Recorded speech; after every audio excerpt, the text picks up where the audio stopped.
everyone, my name is Emily, and thank you so much for participating in We Rise With You campaign talk. Today, I'll be discussing the racist portrayal in international Asian media news outlet.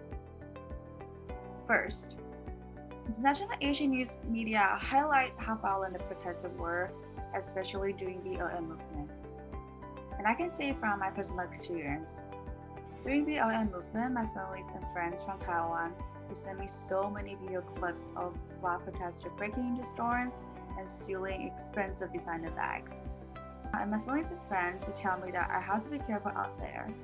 And they're telling me to be careful not because how racist the country could be, but be careful because the Black community is portrayed in such a violent and aggressive manner.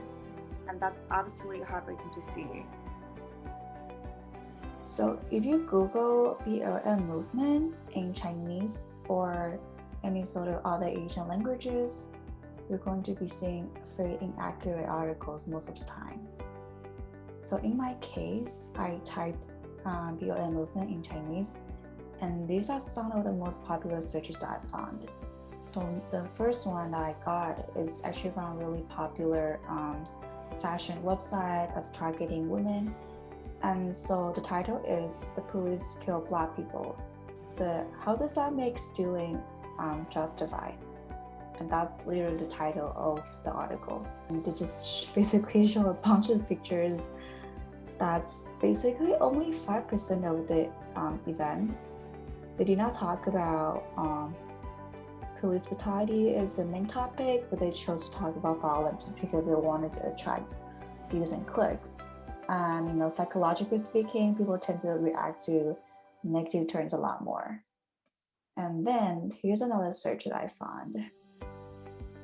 So the topic translated to America has gone out of control. Black people start shooting and the policeman has given up controlling citizens. The main focus in this article is, again, Black people stealing stuff. And here, they even took a picture of how happy they look after robbing store. Secondly, Black community also face criticism in other Asian countries other than Taiwan. The first example I have would be the video from Asian boss. Essentially, Asian boss interviewers will go on the street and ask South Korean citizens how they see Black people. And here are some of the comments from the video. My parents think Black people are dangerous because they are always shooting people and doing drugs in movies.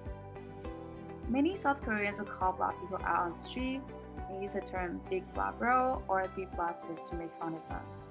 And surprisingly, many South Korean citizens don't find calling Black people out racist at all. They thought it was just pure humor, it's just funny. Lastly, another YouTube video talks about how Chinese people see blackfacing. And this video really demonstrates how much education is lacking in international Asian countries. The Asian Boss interviewer showcased footage of Chinese people doing blackfacing on national TV and asked people on the street how they think of it. And below are some of the comments on the video. The makeup artist deserves a raise in her salary. It's very funny and it's good to see cultural combination. It does not mean anything, and it's not discrimination. It's purely an imitation of how African people have bigger hips. People who are offended by this is too sensitive. These footages are so heartbreaking to see, and as an international student in the United States, we need to stand in solidarity with the Black community. It's time for us to help spread awareness on BLM and educate others who are still confused about the Black community. So thank you so much for listening. I'll see you later.